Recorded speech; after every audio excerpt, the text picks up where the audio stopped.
আমি শুরুতেই মোশাররফ আহমেদ ঠাকুরের কাছে আসব। যে পরিস্থিতি দেখতে পাওয়া যাচ্ছে মোশাররফ, খুব সামনে খুব দ্রুত নির্বাচন করবেন মোহাম্মদ ইউনূস, এমনটা বোঝা যাচ্ছে না। মোহাম্মদ ইউনূস কি সময় কিনছেন? নির্বাচন যত দেরি করে হবে তত লাভ কার হবে, ক্ষতি কার হবে?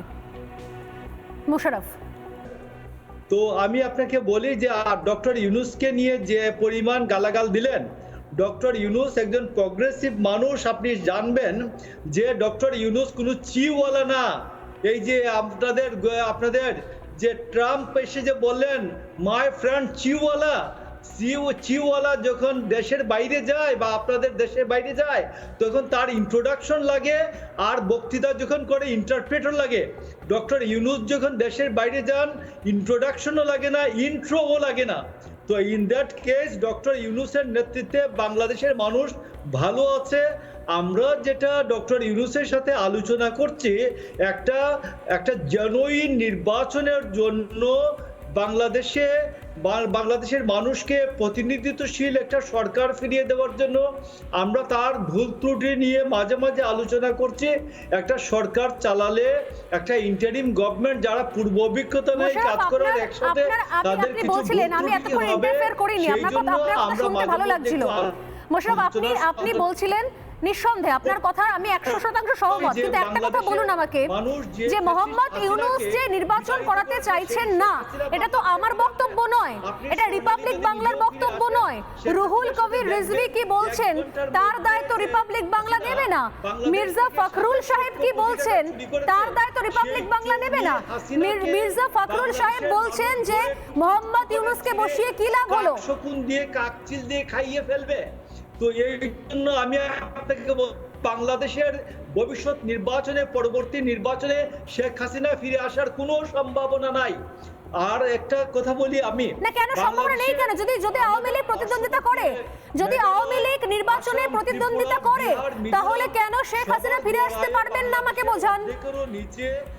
মোশাররফ, আপনি কি আমার কথা শুনতে পাচ্ছেন না নিজের কথা বলছেন? নিজেদের দেশের দুটো প্রশ্ন, একটা হচ্ছে বিএনপি নেতারা নিজেরা বলছেন যে এই সরকার নির্বাচন করাতে চায় না, ইউনূসকে সরাতে হবে, দরকার পড়লে আবারও আগের মতো করে আন্দোলন করতে হবে। এটা তো আমার কথা নয়, এটা স্বর্ণালী সরকারের কথা নয়, এটা রিপাবলিক বাংলার কথা নয়, এটা হচ্ছে মির্জা ফখরুলের কথা, এটা আমার কথা নয়। আপনার দলের মহাসচিব, যুগ্ম সচিব তারা এই কথাগুলো বলছেন, এটা আমার কথা নয়। তারা বলছেন যে আমরা যদি নির্বাচন না হয় তাহলে আমাদের রাস্তায় নামতে হবে, আন্দোলন করতে হবে। তাহলে আপনি এখন বসে অন্য কথা বলছেন কেন দলের বাইরে?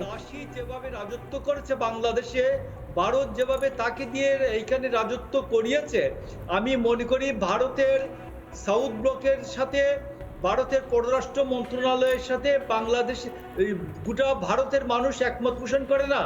এবং দিল্লির সাউথ ব্লকের সাথে আমাদের পশ্চিমবাংলা, আসাম, মেঘালয়, মিজোরাম, ত্রিপুরা এরা কেউই একমত পোষণ করে না।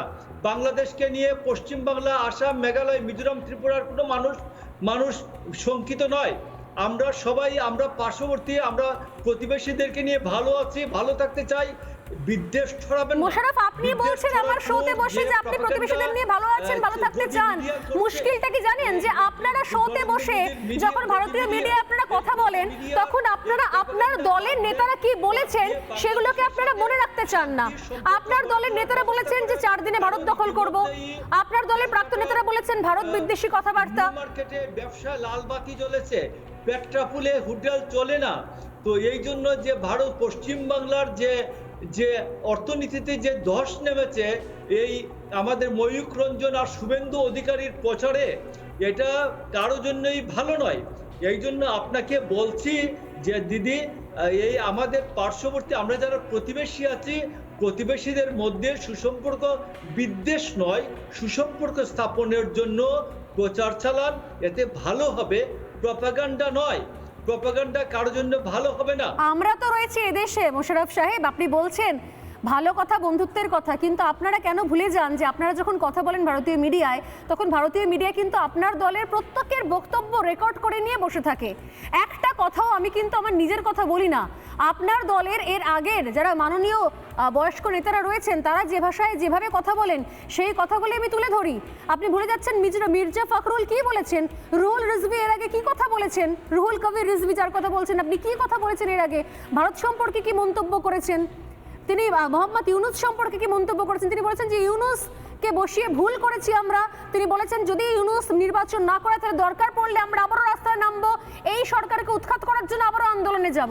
এগুলো তো আমার কথা নয় মোশাররফ, এগুলো আমার কথা নয়, এগুলো রিপাবলিক বাংলার কথা নয়, এগুলো ভারতীয় মিডিয়ার কথা নয়, এগুলো আপনার দলের কথা, আপনার দলের কথা যেগুলো আমি বলছি। আমরা আবারও যোগাযোগ বিচ্ছিন্ন হয়ে গেছেন, খুব স্বাভাবিক, এত দূর থেকে কথা বলছি। আমি রাজাগোপাল বাবুর কাছে আসি। মোশাররফ সাহেব একটা কথা বললেন যে বাংলাদেশের নির্বাচন হওয়া না হওয়ার পেছনে শেখ হাসিনার ফিরে আসা না আসার কোনো সম্পর্ক নেই। এটা কি আদৌ সম্ভব?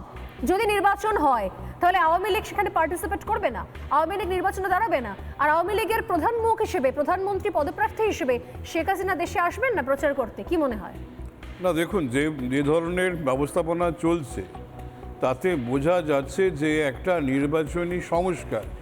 নির্বাচনী সংস্কার বলতে আমরা বুঝাই এমনই একটা পরিবর্তন যেটা সাধারণ মানুষের, সাধারণ ভোটদাতাদের এবং দেশের গণতন্ত্রের উপকারী। কিন্তু বাংলাদেশে যে সংস্কারের কথা বলা হচ্ছে, যেটা পরিষ্কার আমরা দেখতে পাচ্ছি, সংবিধানে বলা ছিল পার্লামেন্ট ডিসলভ হয়ে গেলে 90 দিনের মধ্যে নির্বাচন করতে হবে, কিন্তু সেসব কিছু ঘটলো না। এখন মনে হচ্ছে আমাদের ওরা হয়তো যে সংশয় আপনি প্রকাশ করছেন, আওয়ামী লীগকে ব্যান করে দিতে পারে, সেটা একটা দিক, এবং একই সঙ্গে আওয়ামী লীগের বিভিন্ন নেতাদের তাদের নামে নানান কেস চাপিয়ে তারা যাতে নির্বাচনে না দাঁড়াতে পারেন সে ধরনের ব্যবস্থা চলছে। এটাই হচ্ছে সংস্কার মানে হচ্ছে দেশের বৃহত্তম রাজনৈতিক দল যারা দীর্ঘদিন দেশটাকে চালিয়েছে তাকে কিভাবে নির্বাচনের আঙ্গিনায় না থাকতে দেওয়া যায়। নানা ধরনের কন্টেন্ট দেখার জন্য লাইক করুন, শেয়ার করুন আমাদের ফেসবুক পেজ, সাবস্ক্রাইব করুন আমাদের ইউটিউব চ্যানেল। পাশাপাশি অন্যান্য ব্রেকিং নিউজের জন্য অবশ্যই চোখ রাখুন রিপাবলিক বাংলায়।